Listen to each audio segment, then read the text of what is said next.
What's up, everybody? It's Mr. Talkbox. Check it out. You need to like and subscribe. Come on and catch another vibe. Boy, DOA playlist. Let's keep it funky. YouTube family and YouTube world, I am so glad to be back. I'm grateful to be here. I want to say this like I always say, continue to pray for this world. Continue to pray for your brothers and your sisters. People are hurting, but just remember, if you're a believer, just know that God is in control, and He's the one that I believe and I trust that we all will get through these trying times. I've never seen it in my 60 years of living on this planet. This is just really amazing what's happening right now. So continue to pray for your brothers and sisters. And y'all better be glad y'all here today, because today I have sitting with me. I don't even need to say the brother's name. Y'all, listen, I will say it like this. I got a real musical genius. Now, I haven't said that too many times on my platform, man, but today I'm sitting with a freaking musical genius of a talent that he's one of the greatest of our time, of what he does and what he has done for this generation of music. And just music, period. His ministry is just incredible. He's just an incredible brother, man. And I'm so happy, man, that the brother's joining me today. It's my honor to have this brother here. And everybody know him. So listen, y'all show your love for my dude, my man. Show it for the one and the only Mr. Asaph Ward. Brother. Man, listen, who paid you to say all that? Hey, man. That was great. It definitely wasn't my producer, Mayo, because, neither one of us got two nickels to rub together. So, man, listen, brother, thank you, man. What's going on with you, man? Thank you. Thank you for having me. You one of the funkiest dudes I know. And you might not realize that, but, because we do music because we just love to do it. And we're really not looking for someone to validate that. So sometimes that plays a role in us not knowing for sure how God lets other people see us. So you might not even know it, man, but you're definitely creative and definitely a genius as well. But I did not know all this time how funky you were. I didn't find that out until a few years ago. Like I told you, man, listening to them funky grooves you be doing, I was like, man, this nigga. I can't say that word, right? You can say whatever you want. I say it too, man. That's a lovely term of endearment when it comes to brothers like me and you. You know what I'm saying? I say this brother. Yeah, no, but thank you for having me, man. I appreciate it, man. It's my pleasure, man. Thank you for hanging out with me. Listen, Asaph, man, listen. Usually what I usually do, I usually go back and kind of piece the thing together and try to come up with a big finale with people. But brother, I'm not going to do that with you, man, because I would be here until Jesus comes trying to do that with you. I think everybody know what it is, man. But what I will ask you, some basic stuff, so basically, brother, tell me where you from and where were you born and raised, bro? I was born in Kansas City, Missouri. And under my dad, my mom, the late Pastor Andrew Ward, and my mom, Donna Marie Ward, Kansas City, Missouri, born and raised. And it's the only other place I know besides living in Texas, which is where I'm at now. But born and raised, Kansas City, Missouri, man. Wow. Absolutely. So obviously PK, obviously. I think we froze. Obviously PK. Oh, 100%. 100%. My dad was a pastor. My mother was a state minister of music, Church of God in Christ. So I got a chance to see a little bit of everything. So I got to ask you this question. So, Alex, okay. Where did it start with you, man, musically? Did it start on keys, drums, bass? Where did it start, man, on you? It actually, the short story of it started with drums because my older brother, Andrew, he's 6 years older than me. My mom being she first started playing keyboards when she was 5. That's what they tell me. and she wrote over 200 some songs when I was little, and I was always around a genius mother. It wasn't my father. My father was a businessman, but my mother was the genius. She was always writing, waking us up. Here I am, 7 years old, got to go to school the next morning. She waking us up, me and my brother up like 1 a.m, learn this song, learn these parts. Remember wanting to go outside and play baseball. My mom was like, do your vibrato right before you go outside. So I had one of those, I would say a Christian version of Joe Jackson. So my mom was very heavy into music. So I watched my big brother, and he was an amazing drummer. He actually is on the Kimber Everlasting Life record. He's one playing those interludes, playing the first interlude and playing Holy Ghost. And my brother was an amazing drummer, and I wanted to be a drummer. So, we learned how to play drums. It wasn't until age 13, and this is the pivotal thing that happened. The most important thing that happened at church for a musician was offering time. If you could play for offering, oh my God, you look forward to playing for offering because you're going to do some choir song or whatever. So I always wanted to play for offering, but every time I would get on the drum set for offering, whoever's on keyboards would say at the last minute, hey man, let your brother Andrew play. And I had to get up and let my brother play. So they made a promise that I was going to play for offering at one of the biggest musicals that was happening. I was 13. I'll never forget. I was a decent drummer. I wasn't good as my brother because he was 6 years older than me. So I got on the drums. I got situated. I'm like, man, I'm about to play this song. And right before I can count the song off, the keyboard player looked at me and said, hey, man, let your brother Andrew play. And I'll never forget, it was that Denzel Washington thing when what movie was that? When he was on the phone and she said, you better do something. And he hung that phone up and it was in slow motion and he clicked. Man, that asking me to let my brother play, it just made me click. And all I remember, my life just went down. And I ran downstairs in the basement of the church and I was just crying like a baby. I mean, crying. My mama came and got me and she was just telling me, your brother's older and you just probably need to keep working on the drums, get better. So then my mama decided, she said, you know what? We're going to go to the Edwin Hawkins Music and Art Seminar this year and you can go watch Joe Smith on the drums and you can get better. So that was my mother's remedy to, she hugged me and everything, but she was telling me, you just got to keep working and get better, because your brother's older. So I'm going to go to see Joe Smith. So here's the twist. I get there to see Joe Smith. Me and my brother went. We excited. This never put a hole in between me and my brother. I knew he was older. He hated it happened to me. He gave me that sad, long look, and I heard the strings playing and everything while I was crying. So we there at the convention, and we listening to Joe Smith. This is great. Then I heard this keyboard sound for the first time, and I was like, what is that? Like, why is that getting my attention? Do you know who that was? Okay, so was it Carl Wheeler?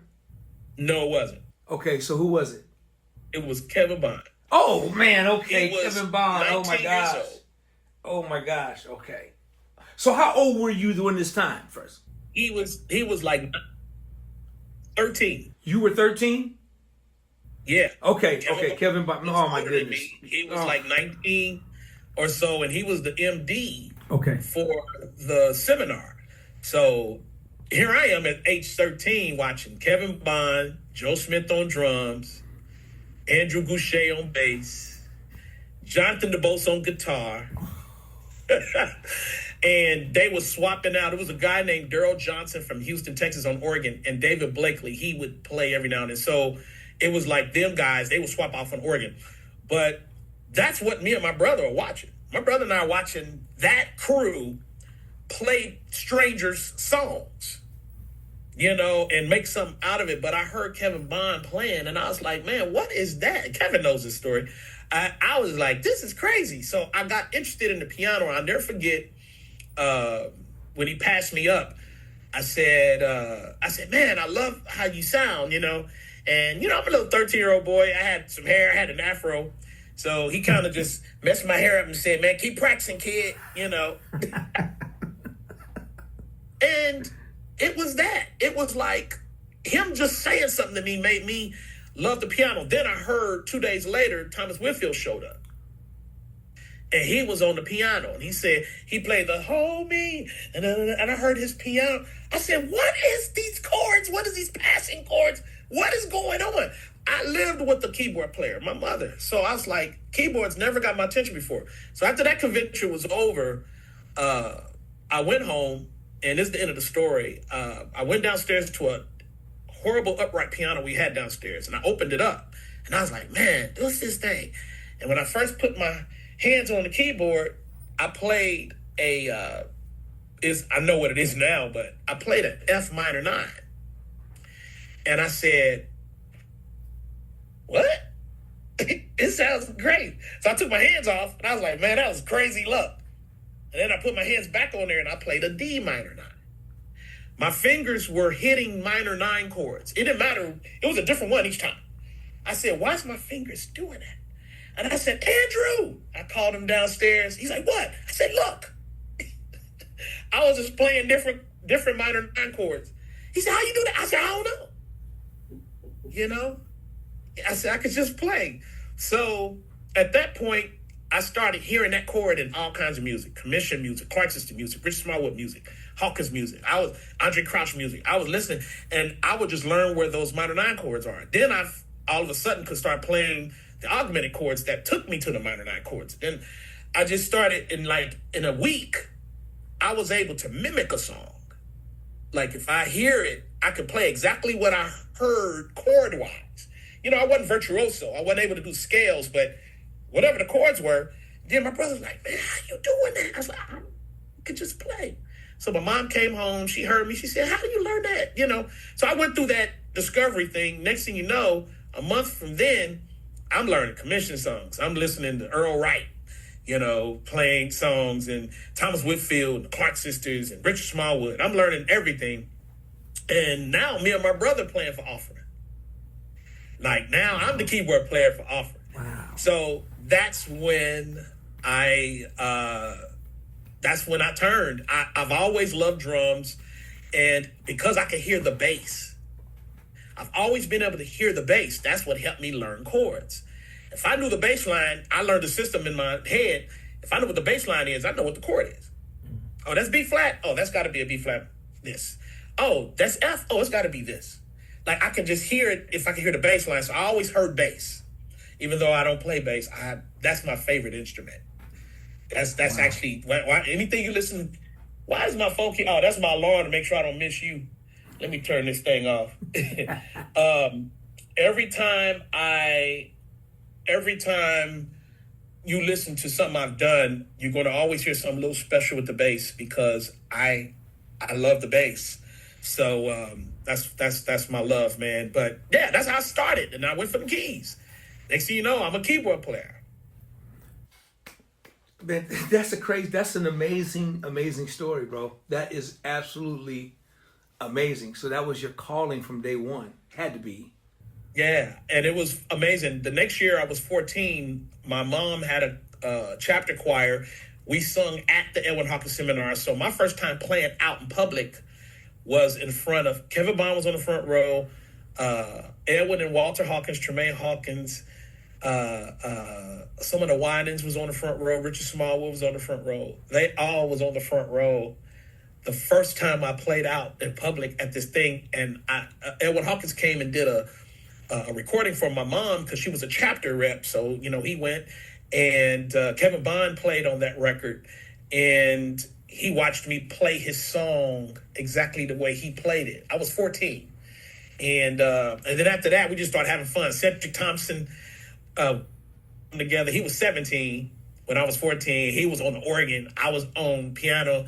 And John P. Key was on oxes, and Jonathan DeBose was on guitar. My brother was on drums. We're all playing, you know. Just so I started at a young. That's when my life started, and I became an MD at age 14. So wow. I was the guy everyone calling if an artist came into town, they called me to MD it because I can play your record. I wasn't the guy that's going to just make up my own way. I was going to play your record. You was going to get on stage and you're going to hear the record you recorded. That's why I got hired a lot at age 14, and I was good at helping the other supporting musicians that play with me. I was able to help them play the record. I was like, this is Vanessa Bell Armstrong. You got to walk down on this. No, you can't play that alternate note. You got to play this note. Or you know what? Use an alternate note for this because that's what Thomas Whitfield did. So I understood people's formulas, and that's what I used as an MD at age 14. So then it's history from there. Man, listen, if you guys are really digging this, just please go and like, subscribe, leave a comment. This is really good stuff. But I got to park it here but real quick. Okay. Because you're really speaking on something. And how old were you? You said 14? You say 14? Now, 14. Now, as a 14-year-old young teenager, and for you to have the knowledge of telling people in the band, like, we have to play the record. How important is that, Alex? Even, but not only to today, but back then, it must have been important to you because the world I come from, that is the Bible and has always been the Bible. How important is it to play the record of that artist's record and not to play your own thing or to do you or whatever? How important? Can you speak on that? Yeah, I think it's very important because at a young age, I decided that I was a servant. I didn't know that I didn't know I would be a servant leader, but I always saw myself as a servant. I would, learning the Hawkins, there's, when you listen to Hawkins, Andre Crouch, and Richard Smallwood, they had a different sound. You listen to Elton John and he's playing the bass with his piano. And then you listening to Billy Joel, the same thing. And then you'll listen to, Ramsey Lewis and it's jazz. And then it's like, I started hearing that songs only are songs because there is a formula for that particular artist. At a young age, because I was more into playing chords than I was being virtuoso and being able to shed and do all of this, it forced me to pay attention to all of the other important elements in music because I think the issue today, if I was to categorize this today, there's two types of musicians in this conversation. There is a musician that's a support. Then there's a musician who's an artist. So when you got a musician that's an artist, they can't help that they have a lot of information. God bless them with so much information, they can play your chorus 20 different ways. And it'll be great each way. It may not be what the record was, but they got enough. It ain't their fault that they got a lot of information and they can do what they want. So there's a supporting musician who may be jealous of that and be like, no, man, that ain't the record. But truth is, if you had that information, you might be doing that too. So then I recognized early when I had an artist musician on my squad.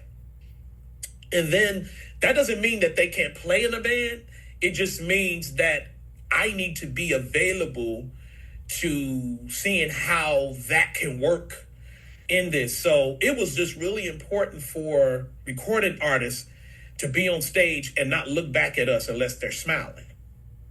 There was, for instance, Vanessa Bell, we played for her once, Vanessa Bell Armstrong, and that record we was playing, Thomas Whitfield played. Now, it was very clear that he does these diminished walk downs and stuff. So I had musicians that were playing not that. They were playing different things. I'm like, no, we got to walk down. We got to do it exactly like Thomas Whitfield did it, or Vanessa Bell's going to hear something different on stage. And I hear it even now. I'll be doing stuff for Fred Hammond. And if the bass player plays a C instead of A flat, he'll turn around.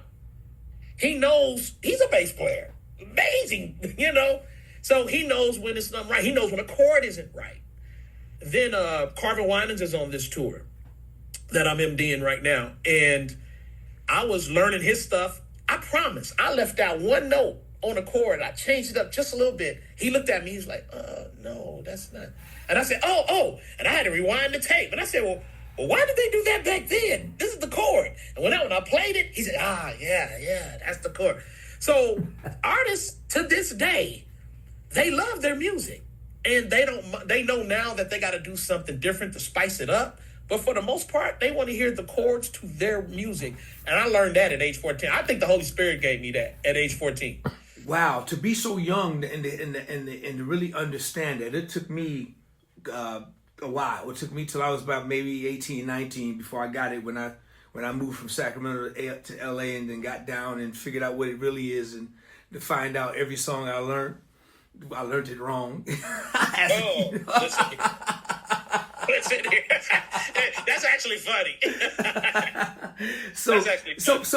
But you know, man, dude, I've never heard it broken down quite like that, though, man. That's how you talked about the artist and then the musician, and you're right. That's a good way of breaking it down. And you're right. They can't help it because they have all that information and it's just bleeding out of them.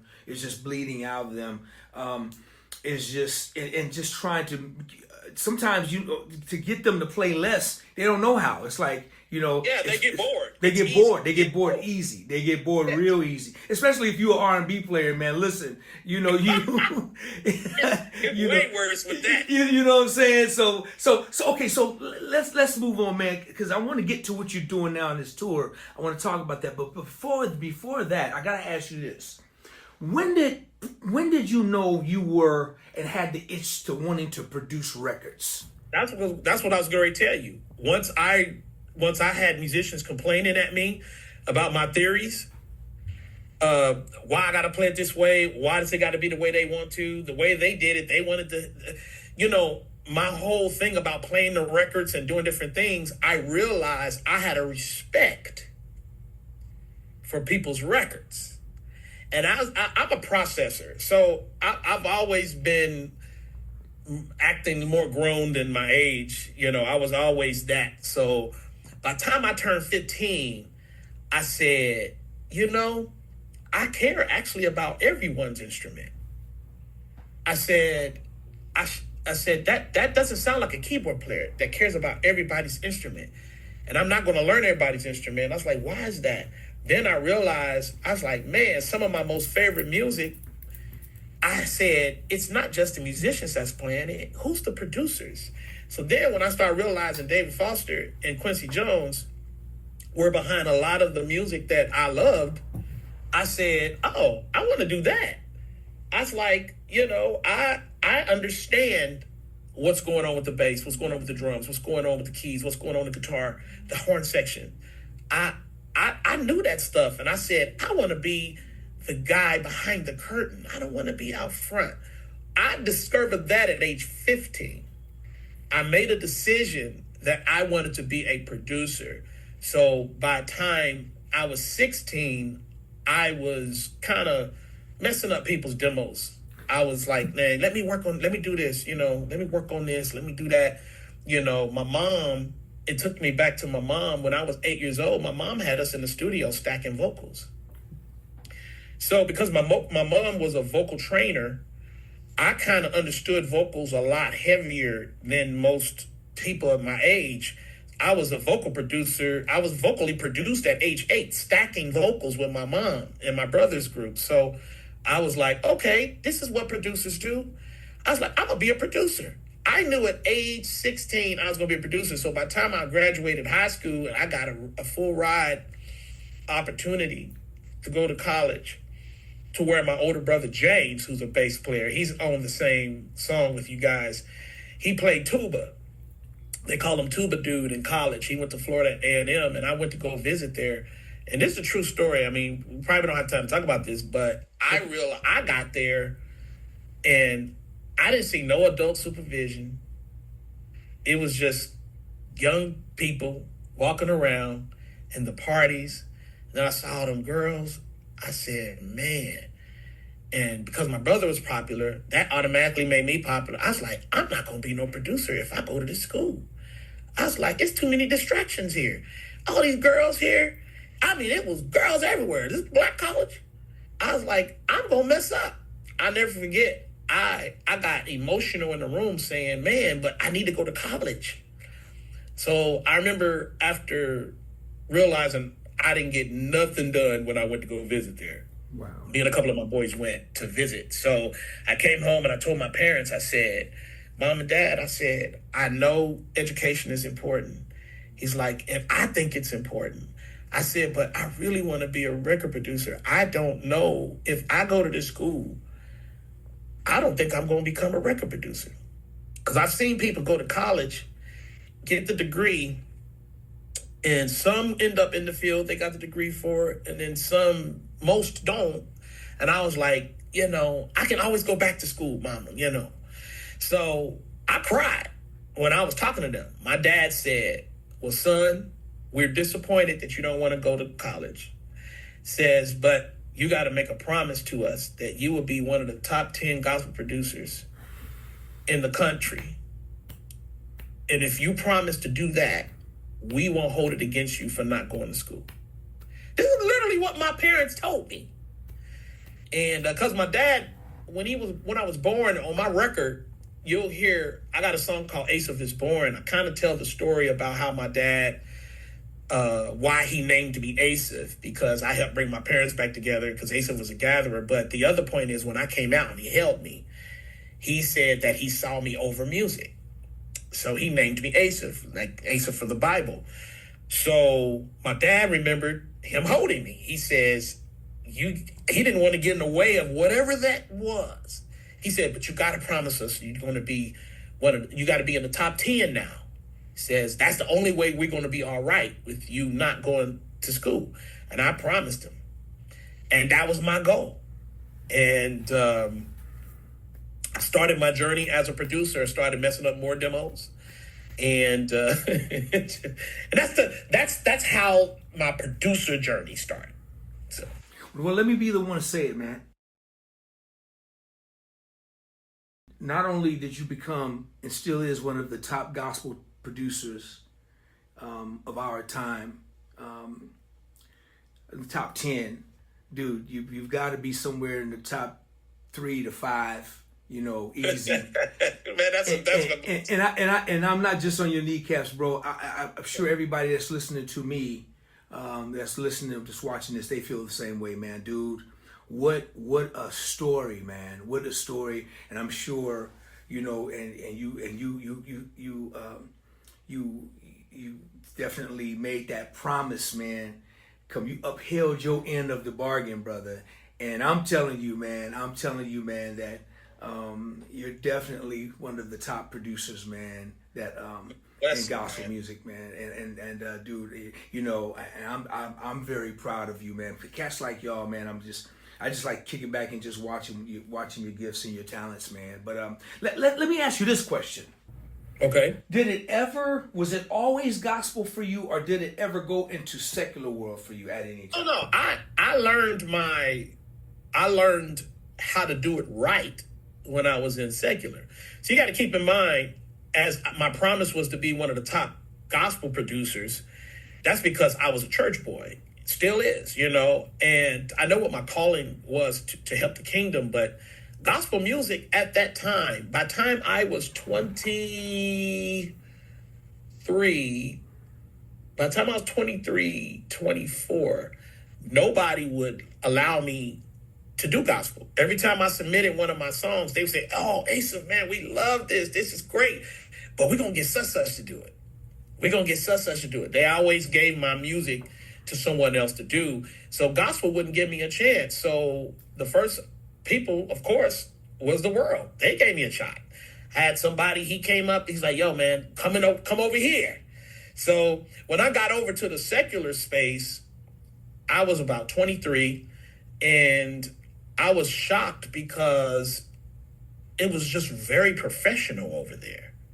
And I realized in my gospel space, it was just a lot of rigging, we call it nigger rigging. But I got over there, met real engineers, real gear. I was working in real studios.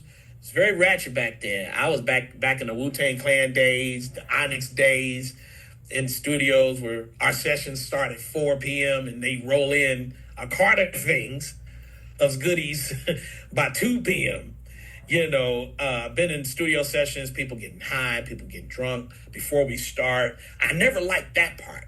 Or after leaving the studio, they got to go to a club or they got to go to a strip joint. I hated that part. Right. They called me church boy when I was out there because I always made them feel guilty for doing things. But I learned a lot of my savvy. I started learning the NS10 speakers. I was working with mixers, man. Prince Charles Alexander, mixed all the L. Cool J stuff. And he did the Diary of a Madman, that Jodeci Crazy record. He mixed that. Pink and a whole bunch of other pop, Mariah Carey. He was mixing a lot of that stuff. Seeing them put pressure in the speakers, the relation between the kick and the snare and the bass line, and then how they was routing effects and how they were stacking.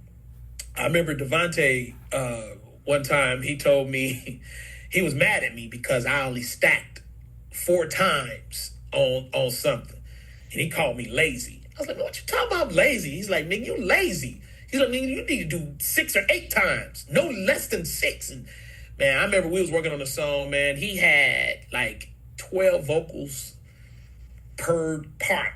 He was like, so back in the secular world, it wasn't a lot of lazy movements. Everybody was doing big movements back then.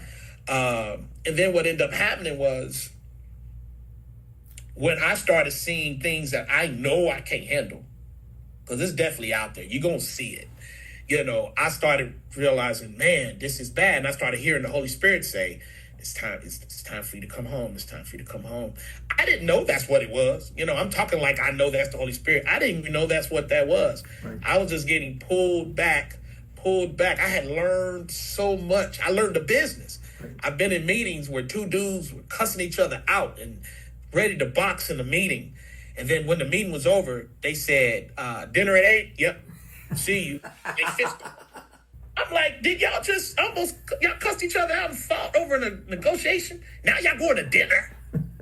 So it was just, I seen things that I learned contracts and I learned clauses. I learned guaranteed release. I learned the publishing.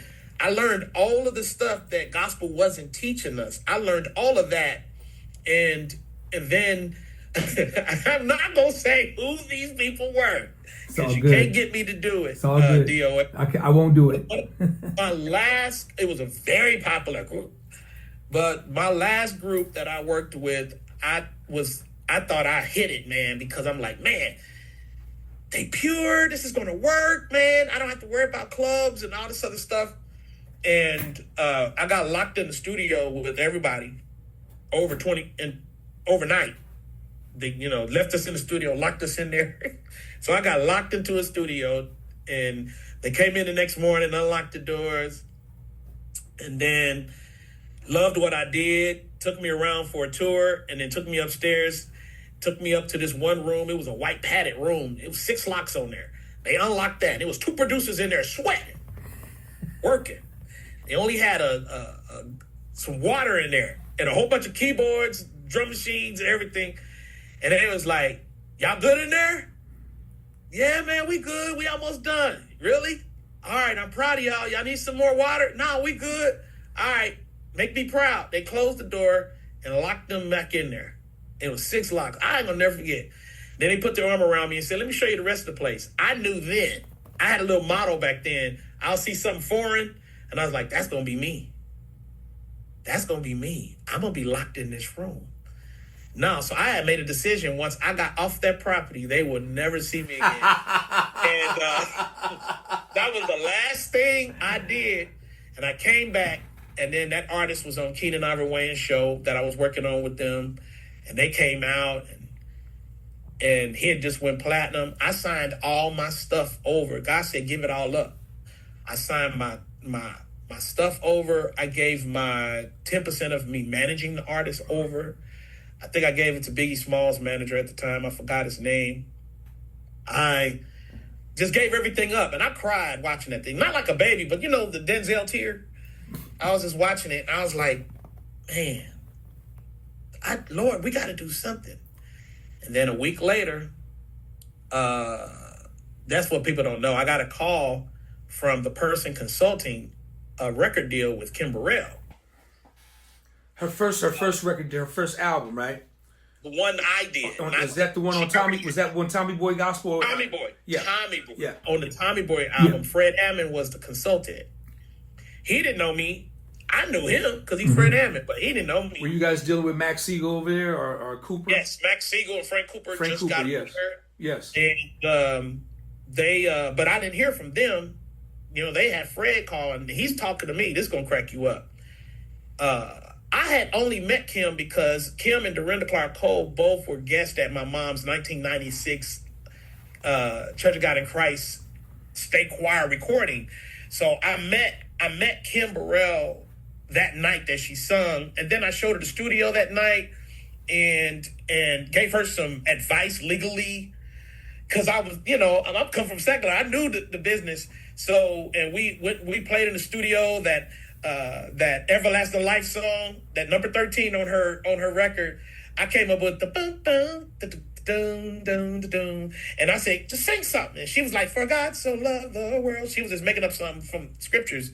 So we just played around that night, did that, and then she went home. I ain't see Kim for another year. That's when Fred called me, and I'm like, they telling me, yeah, man, the record label has me consulted, and they're talking about signing Kim Burrell, and they was talking to me about it. I was like, man, that'd be great. I'm like, well, why are you calling me? And Fred was like, what? What are you talking about? He says, aren't you her manager? And I said, I'm like, I know I'm not, in my head.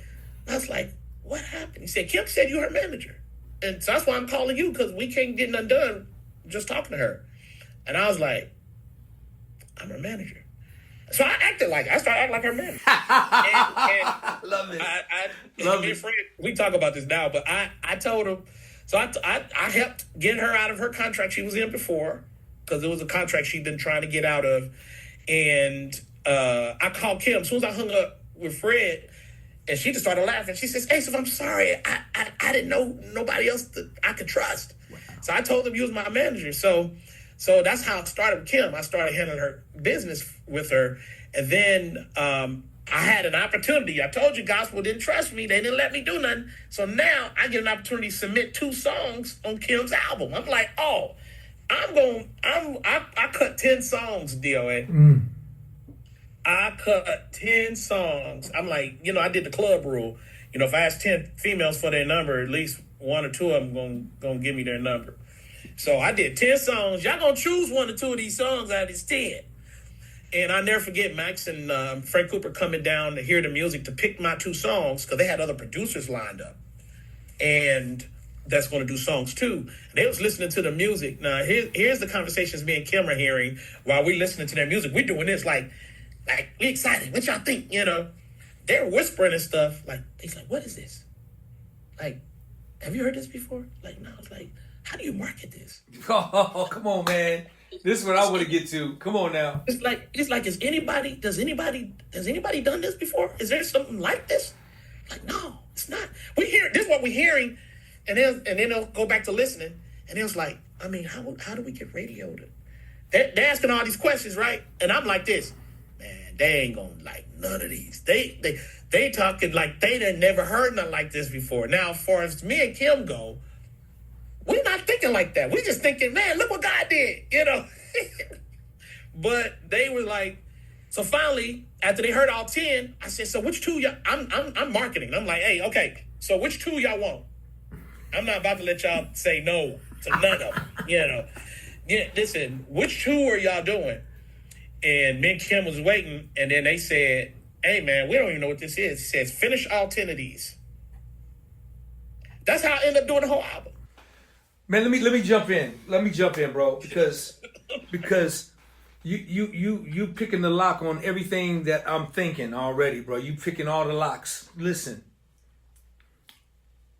that album, what you did, man, you created a sound in gospel music. You started something, a trend that's still happening to this day on a whole nother level now, right?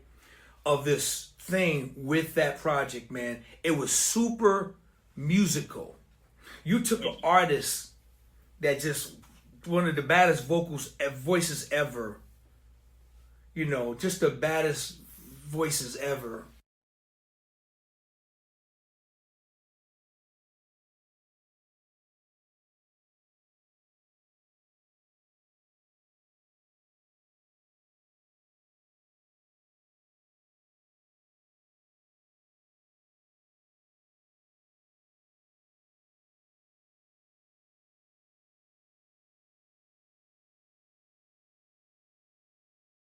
But what you guys did, man, was it goes back to, you got two people, man, that's just so musical and artists. Man, you're an artist. You were an artist back then, you know, as well as a super dope musician. Both of you guys were. And you mashed that together, and finally somebody said, finish all 10 records, and history was made, man. Yeah, Max said it. Crazy. Max looked at me, he said, man, finish all 10 of these. Crazy. Now, I was unaware of who the other producers were that were lined up. So these other producers didn't even get a chance to be on that album. So, and quiet as kept, for the next 2 years after that release, I did go through a little thing where, you know, I had issues in the industry because producers didn't get a chance to do it. But I was like, we were so excited. You know, we finished those records.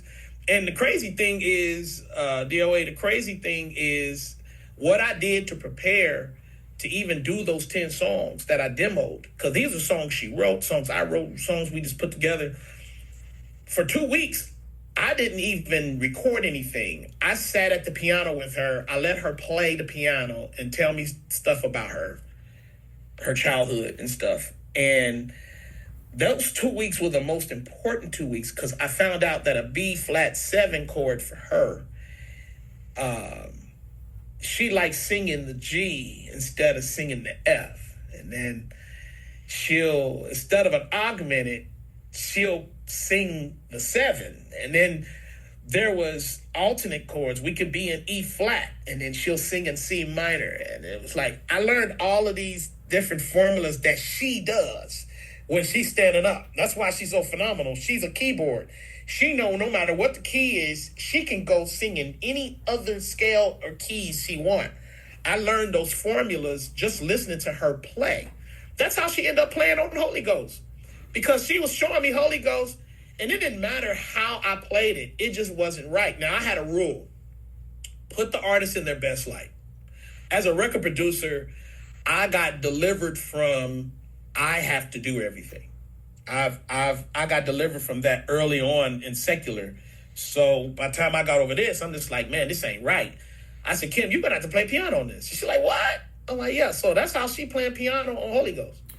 I put everything else around her because I said, the way you singing and playing, you're not gonna sing like that if I play it. Wow. So that's her that's her playing the piano. Wow. Same thing happened with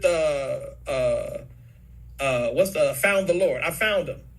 Actually, I didn't sound good playing any of the piano or organ. So after she played the piano on that, I brought the organ in the control room and I let her play that. Wow.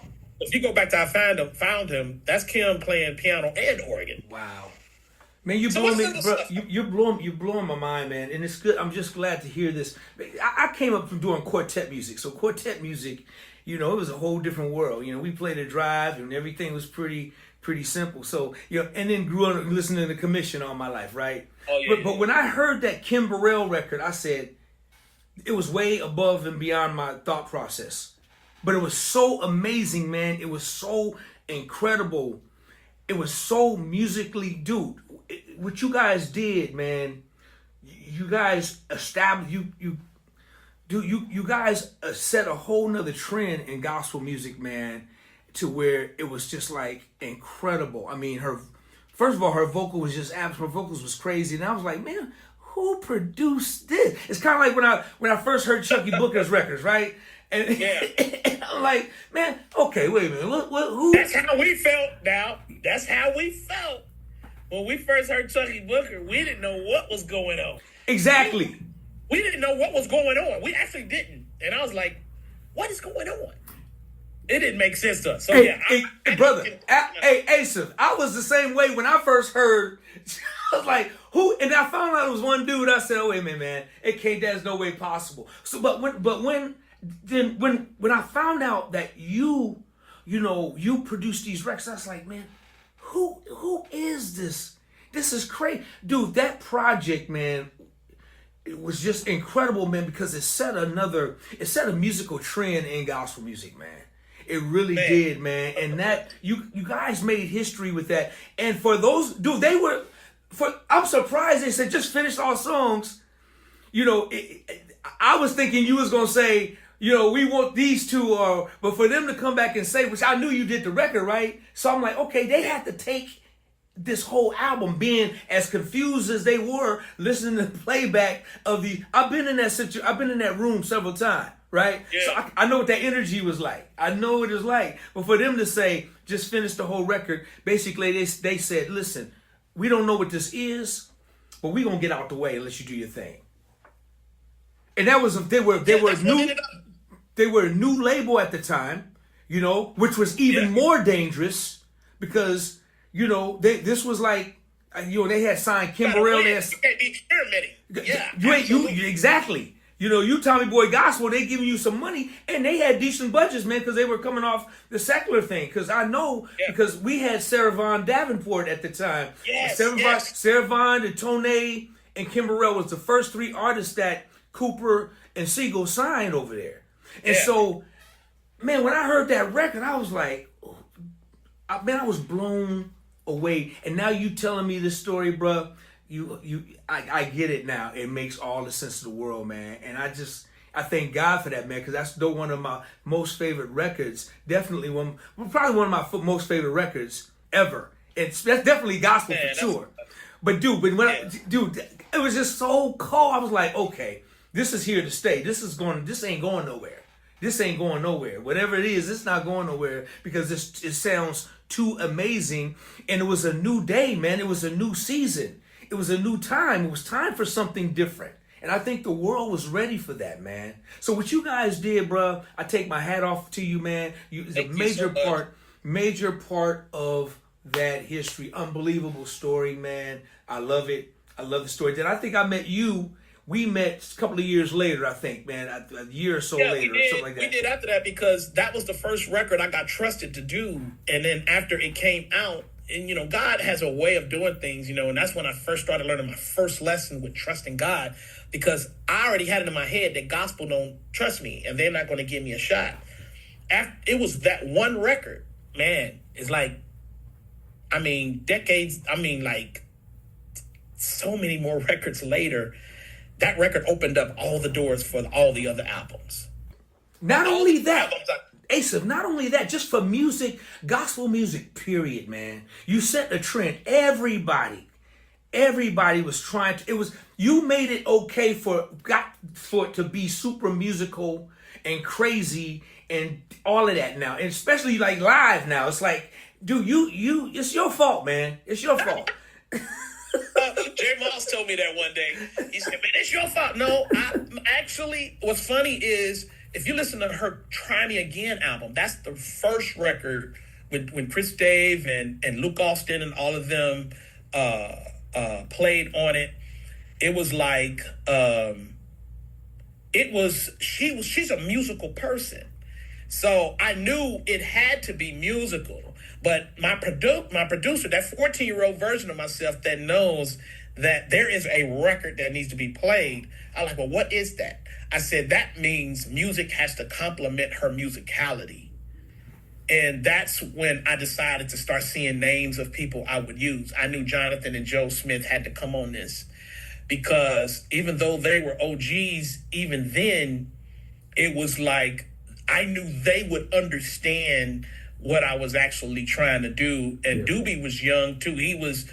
I think Mick Kim was 25, so Doobie had to be 22 years old. So when I first brought him in, I Keep Holding On is the first song, and I had demoed it. First of all, the demo they heard, the only thing I did with I Keep Holding On is I put Doobie Powell on top of it. So it's kind of like I did little things like that. So I couldn't find a bass player to play the song right.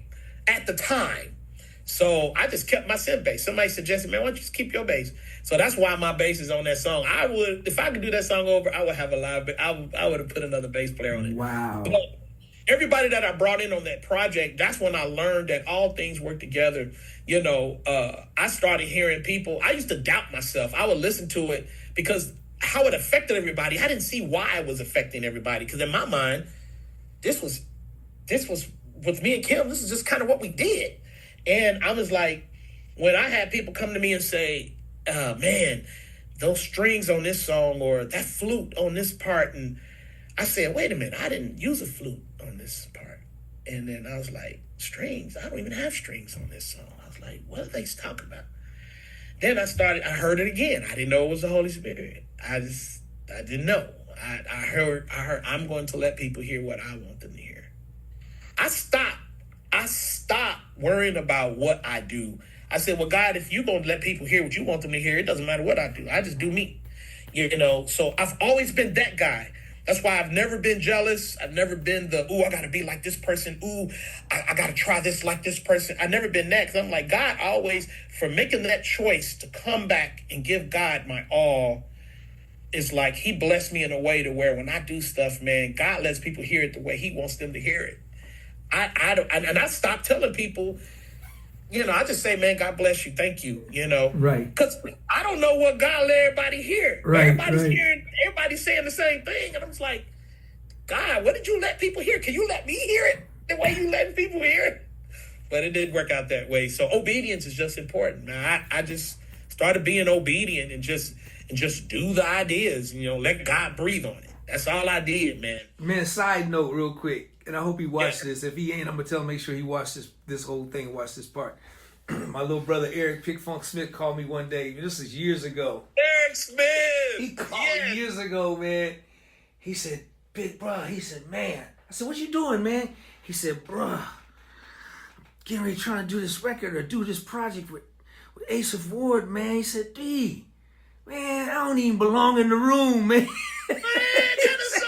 No, I'm going to tell you something. He's probably talking about the Mary, Dorinda Karen Clark Shear tour. Something, man. He said, man, he said, D, I don't belong here, man. Man, Eric had my attention. I was so excited. I was actually disappointed, so I hope he is watching this. I'm going to say this. We was in there. The way he was playing Mary stuff, I said, oh, this bass player. You know, I told you I love bass. Man, he was killing that set. And I was like, oh, man, I can't wait to have him, you know, on this. But I know that sometimes we don't recognize how much music people have to learn and things have to happen. And he had made a suggestion that I bring in another bass player. So I brought it. That's when I brought Volley Craig in, and he played. The tour never really went out. That's when I first met Chris Johnson, Errol Cooney, and Eric Smith. I mean, they were smacking. I said, oh, this is going to crack you up. So here I am coming from my little world of doing, you know, special things. So, and I'm trying to teach them parts. I said, okay, so we're going to do B flat, so I'm like, go slow. B flat, I'm spelling it out, trying to show them the licks. Finally, Chris Johnson says, hey, just play it regular. Just show us. Just play it regular. I said, okay. He says, okay, do it again. I played it slow. He said, Chris said, all right, y'all ready? 1, 2, 3.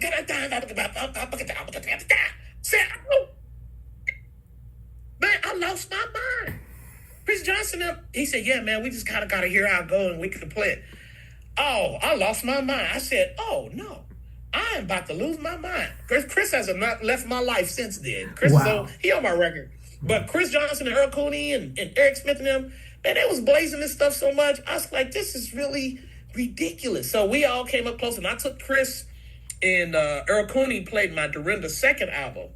And I had Ethan Farmer on that record. And so I've always met other geniuses. And that's when I said, you know what? I'm never going to stick with the same crew. I know there's a conversation social media wise going on, like, why do we change musicians? Why do we do this? And why do we do that? I just always felt like my way of evolving and my way of being relevant is to always allow other musicians to come in. Wow, that's interesting. How come? How come I thought that way? Yes. I felt that way because I feel like, honestly, the gift that God gives us, he can give it to 100 musicians. They all got their own thing. I always had a theory that if you put 5 other musicians that are gifted and talented, they don't have to know each other. If you put them together, you're going to create a sound that never exists unless you put them 5 together. So because I was always working, especially with female artists, I don't want them all sounding alike. Because if I put the same crew together, I don't care how different I play their music, it's going to sound like the record before. So I was always like, okay, who do I need? I always look at my bands like a SWAT team. You got the people that's going through the front door. You got the dude coming through the roof. You got the dude coming through the back door. Then you got somebody that's waiting on the outside just in case somebody run out. So I got to figure out who's coming from the roof. I got to find out who's, coming through the back door. And then I put bands together that way because here I am. I got a Kim Burrell, a Dorinda Clark Cole, a Clark Sisters, a Marette Brown Clark, a Crystal Rucker, a Crystal Aiken. I got all these. The female list just goes on and on. If I'm doing records on them, I got to have them sounding different. And the secret wasn't me. The secret was bringing guys together that won't sound. This sound only going to happen because these 5 guys are together. Period. And that's been my theory. And because I believed in also, I always felt like musicians deserve an opportunity to be a part of the evolvement.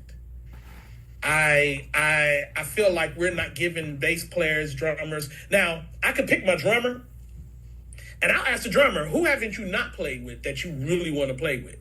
And they always had a name. They'd be like, ooh, man, I always want to play with such. That's who I call.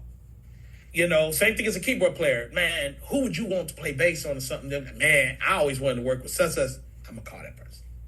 It's mainly because I want all my projects that I'm producing to have its own identity because I'm already going to be strong in it. There's already going to be an ace of dynamic in it. Yes. So some other foreign guys doing their interpretation of my demos and them putting their DNA in it is going to give that artist its own thing. Makes sense.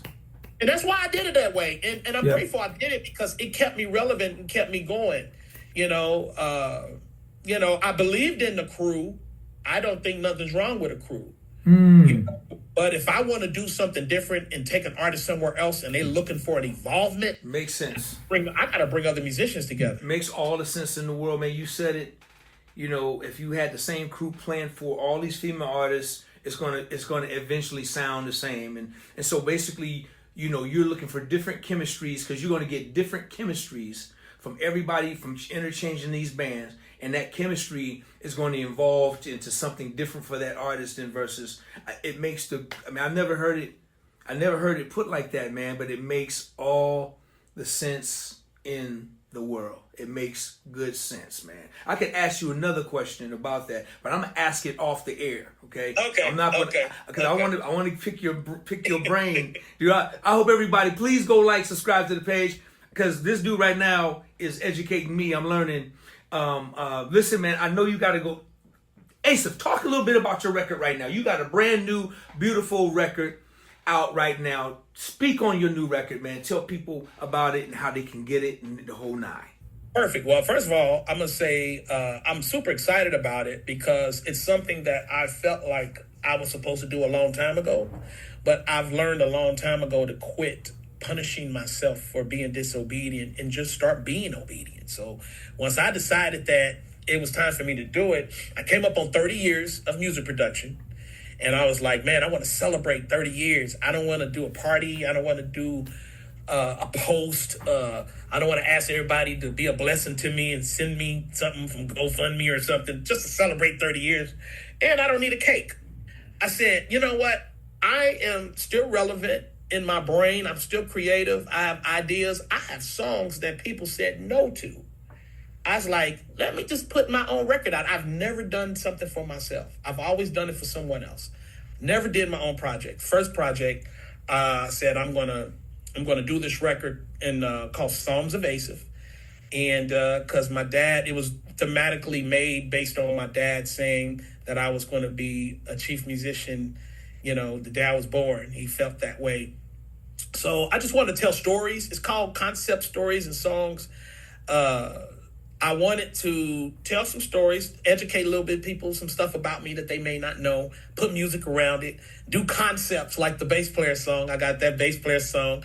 I got, like, bass is my favorite instrument, and I can't put every bass player on this record. And there's so many that didn't get a chance to be on it. I said, but I'm gonna create a song and I'm gonna put at least 15 of my, you know, my guys on here that I know that I wanted to work with, and I just put them all on the same song and created. I sent you all a drum beat, just a boom, cat, and y'all all played whatever y'all wanted to play.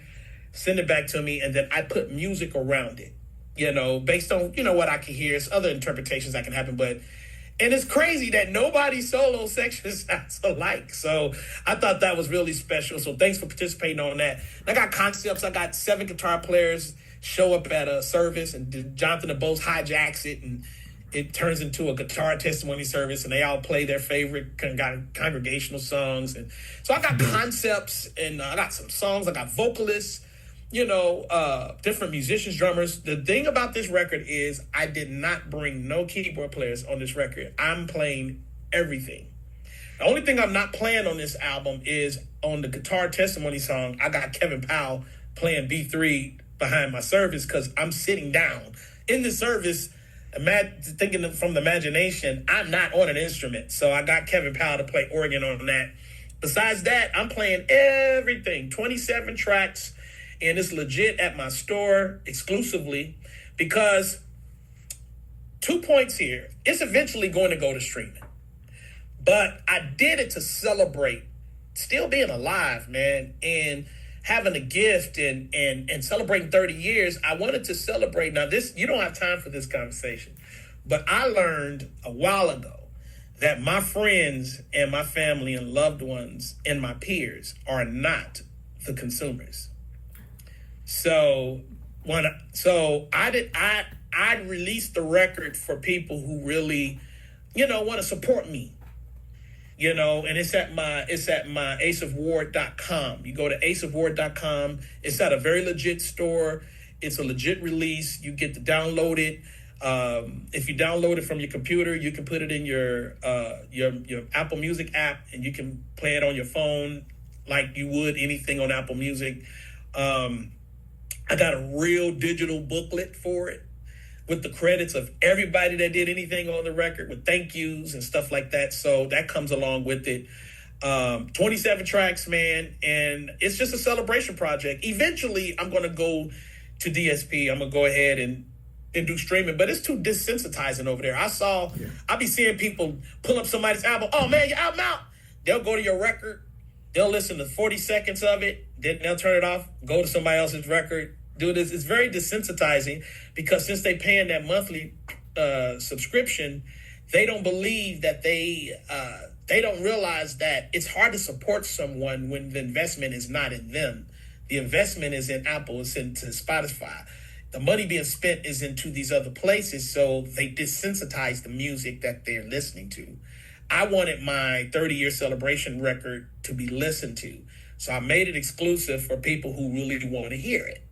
So it's been, you know, I released it that way. I think that's a great move. Great move, bro.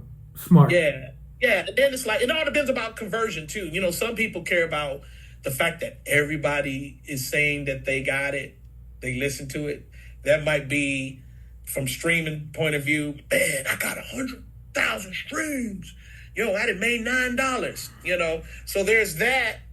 Then there's the, hey, you know, I made a few $1,000s. And it's not 100,000 people, might be 1,000 people, you know? So it's kind of like, you got to ask yourself, what do you care about? I never did it to be popular. I wanted to celebrate. So that's where it is right now, exclusively at asaphward.com. you will not be disappointed. So that's Now, where the record. now, Asaph, let me ask you this, man. And dude, I think that's brilliant. Brilliant. A lot more people are doing that right now as well. They're definitely getting away from Spotify. But let me ask you this question: how are you able to protect it from like YouTube and some of those type of platforms? Well, the thing is, you can purchase the record, right? When you purchase the record, you get it as a download. The thing here is, like when I uploaded it, the only digital upload I did was it's looking for it. It's looking for it on iHeartRadio, Instagram, and Facebook. If somebody wanted to use my music for posts, it's in the library of Facebook, Instagram, iHeart, whatever. If something goes to YouTube and someone used my music on YouTube, YouTube is still going to look at the copyright of it. But I don't have YouTube Music. I'm not going to YouTube Music yet. That's going to drop probably next before I go to DSP. I'm doing it strategically, trying to build, because I never really, first of all, full disclaimer, I never really built my YouTube. So I'm just now really getting ready to build that. And YouTube will be protected there. If people want to post my music on YouTube with their posts and stuff, that's just going to be some free promotion for me. And then I actually get to go in there. If I see it, I get to go in there. I can either take it down or I can tell them they have to list where it comes from. I mean, I still have rights. Good. Okay. Because first of all, no humans work for none of these places anymore. It's all bots. The bots just need to know what to look for and what the case is. So that's what it is on YouTube. So I'm patient about it because I really care about this record. It's a legacy situation. I wanted to expose my parents. I wanted to talk about them, which I got a chance to do. So it's a celebratory record. Yeah, I think it's great, man. I think it's a great way to protect your music as well. And so I think it's, man, I love your method, what you're doing, man. I think, it'd be a while before I think I would consider anything else. I mean, let them buy it from you directly. That way it goes to you directly. I mean, that makes the most sense to me. Because this streaming thing, man, it's really discouraging, bro. It's just, it's just really just absolutely, man. Just I don't know, man. It's desensitizing. I see people now. I had a ton of people reach out to me and say, "Yo, man, I'm looking for your record, but I don't see it." I said, "Oh, you got to go to asaphward.com." They won't go there. It's mainly because we have been trained that when we spend money, we want to maximize what we're spending money on. And if you're spending money on these other DSP platforms, we neglect the opportunity to be able to support other people and what they're doing. Prince was telling us this a long time ago. A long time ago, bro. You're right. A long time ago, man. A long time ago. Yeah, man. I mean, I remember musicology and what he did with that. And, that was brilliant. And and they try to find a way around that, man. But yeah. Dude, it's just crazy, man. So y'all, please go support this brother's record. Yes, support. Please. Go. AsaphWard.com. AsaphWard.com. That easy.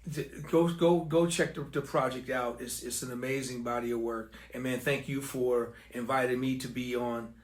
To be on your funk record, man. I mean, I'm glad it was a funk record, Bill, when you called me, because I'm like, man, if there's anything else, I'm like, nah, bro, I'm gonna be like E. Smith, man. Go call Snoop or Justin or Ethan or. Man, listen, E. Smith, man, he's an amazing bass player. Man, like I'll never forget him. Yeah, one of the greatest, and one of the greatest. Not only that, one of the most successful as well. He's very smart. And I'm just so proud 100%. Of him. I'm just so proud of what he's doing. So tell me, before I let you go, man, you are on tour right now. Did they bring you out of retirement for this, or what's happening, man? Because they kind of did. I mean, I've never stopped retiring from creating music, but the whole musical director guy, that they pulled me out of retirement on that. Okay. Because you start mentioning Fred Hammond, any Winans and any commission guys, and Vanessa Bell Armstrong, the Clark sisters, Dietrich Hatton, Byron Cage, Vicky Wine. Like, you start naming all of these, Lisa Page Brooks, you start naming all these Detroit people. I said, man, this is a way for me to be a part of history. So I went on and took it on. I told Ray Hammond, I said, oh, I will take this on. And we have a great band. Got Morgan Turner on bass, and he's playing the playback. He's been a blessing, man. Ain't nothing like not having to push the buttons on the computer. He's pushing those.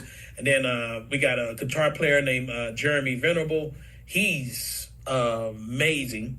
And then we got J. Drew Sheard, the junior, on drums. Wow. He's killing every single night. We got Max Franks. The legendary Max Franks is with us.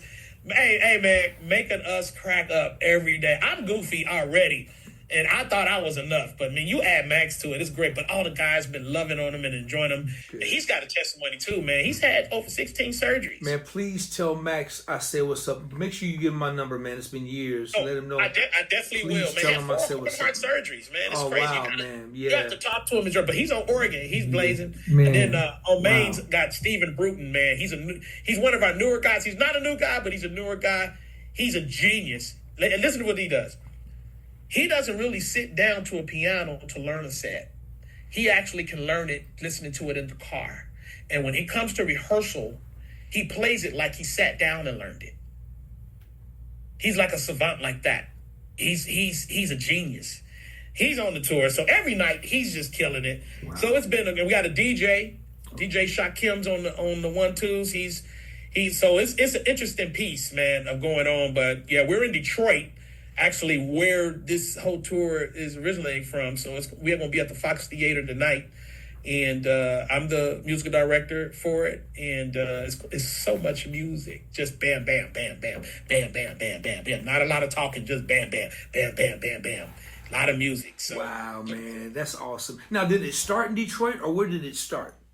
No, our first date was in Greensboro, North Carolina. Okay. We just happened to be in Detroit now doing our Detroit date. Got you. Understood. So this is going to be hometown for all of them. Got you, man. So that's how brutal is the schedule? Is the schedule pretty brutal? Is it weekends? No, it's not. It's been a little spot date-ish. It's been, the touring game is just really different now. And getting the right venues, getting everyone. First of all, you done pulled all of these people. They got schedules. So we got different schedules for everybody. So it's been more like every weekend we've been going.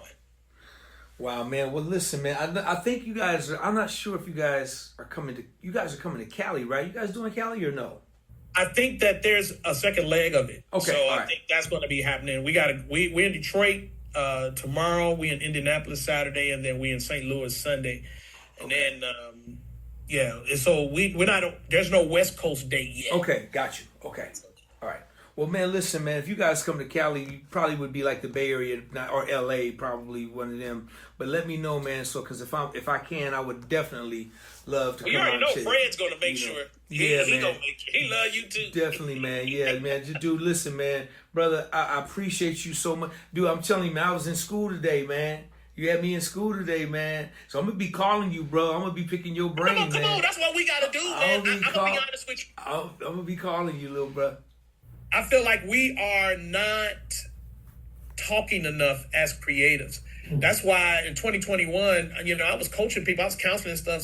So I got a lot of therapist friends. They was telling me, man, you need to go get a certification or something, so you can just do it for real. I went and started coaching, man, and dealing with addiction and turnaround addiction and balance. And I wanted to work mental health wise with other creatives.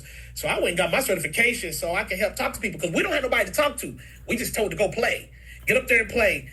So I do a lot of coaching now. I do a lot of counseling, a lot of coaching now. But that ain't what we're talking about. But I'm just making a point that I feel like we in general, we don't talk enough amongst each other, helping each other up, having that accountability for each other. We kind of stay in our own business. But I think we need to all talk more. There's energy and information and there's a lot of schooling that we can help each other with, things you can help me with, I can help you with. So don't hesitate, because trust me, I'm not gonna hesitate calling you. Brother, listen, brother, we getting ready, once we get off this, man, because you just stepped in you stepping in the stuff all day, bro. You stepping in it. But once we sign off, I'm gonna drop something else in it, man, on you, man. But listen, before I got one more question, and I'm trying to figure out how to ask you this question, man. I can ask you in several different ways. I can ask you from a producer. In fact, you know what? I'm gonna ask him in both ways, Mayo. I gotta ask him in both ways. All right. Okay. So Asaph, you got 4 people you gonna put on your Mount Rushmore. You got 4 producers.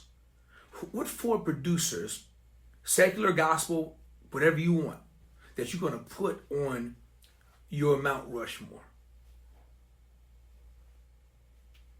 Man. We definitely got him. You should see that look right there. It's the pause.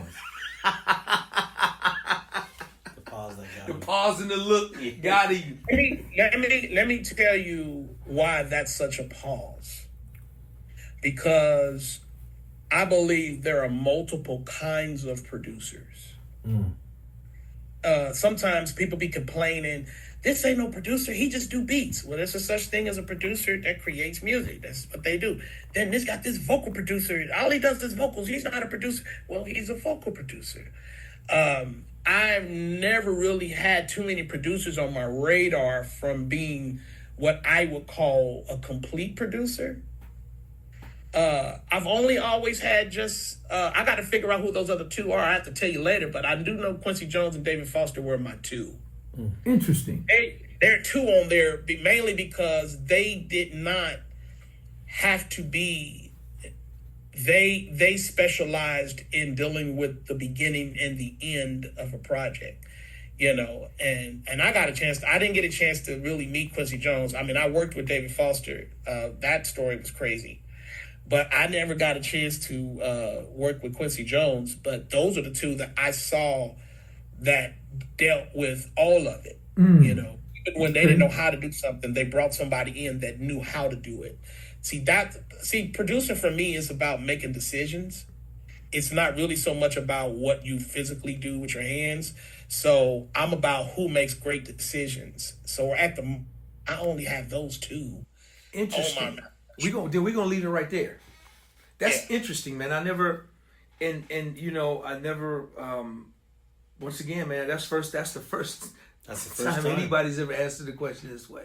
First time. The next 2 for part 2. Yeah, exactly. Yeah. There you go. Think about that, and so I can be ready next So time. here's the other part. Because there's others, I just can't think about the completeness of it. Sure. Sure. Okay, here's the other part. You got 4 keyboard players you're going to put on your Mount Rushmore. What 4 keyboard players are you going to put on your Mount Rushmore? Man, that's rough.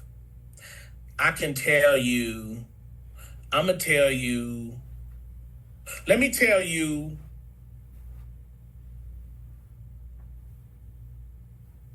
going to say, because I'm going to use the ones who've influenced me. Good enough. All right. Kevin Bond was an influence. I have to put him on there. Thomas Whitfield influenced me. I have to put him on there. Chick Corea influenced me. I have to put him on there. And if I'm going to put someone else on there,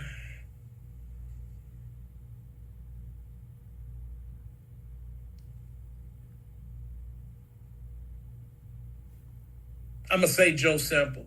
Wow. Now, mainly because I have my reasons for that. But these 4, they played a role in my life. So coming from a role in my life point of view, it's going to be those 4. Those 4 actually played a role in my life. Wow. That's interesting, man.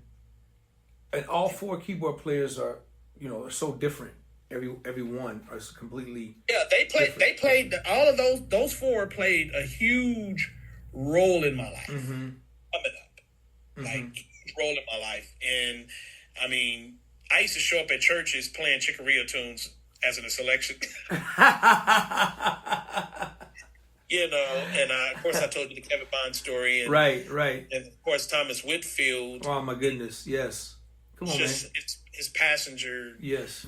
passages are crazy. So, and there's tons of keyboard players that's here today. Like I got the new young guys that I just think are crazy. Sure, like absolutely. Michael Burrell and Kevin Powell. Sure. You got, you know, these guys. I don't really do much of anything without Kevin Powell nowadays. And then there's a lot of newer guys. You got Stephen Bruton and you got Philip Feaster and there's so many guys that can play. Jermaine Nelson. There's so many crazy keyboard players. Sure. But those four played a huge role in my life. Wow. Well, listen, man. I get to always I got to pick too. So, you know, I'm gonna do my pick. Here's my pick. So we're gonna add a little pinky up there. So you got these big old four giants. But man, I'm gonna put you. I'm gonna add you on as my pick, man. You gonna be. Oh no, absolutely, man. You gonna be my fourth pick, man. Because for many reasons, bro. For many reasons. First of all, who you are, what you've done, and what you continue to do, man. You're one of the greatest.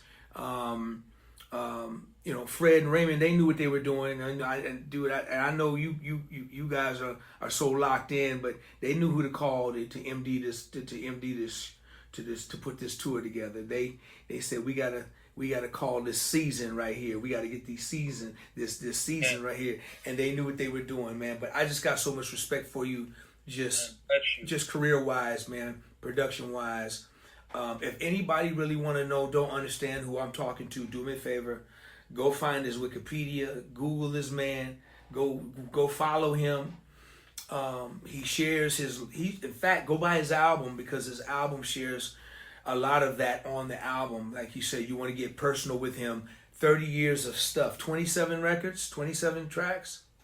Is that true? 27 tracks, a lot of music. I tell people, if you want to get to know me, get to know my music. If you really want to get to know this brother, get to know his music, go and he put it out there.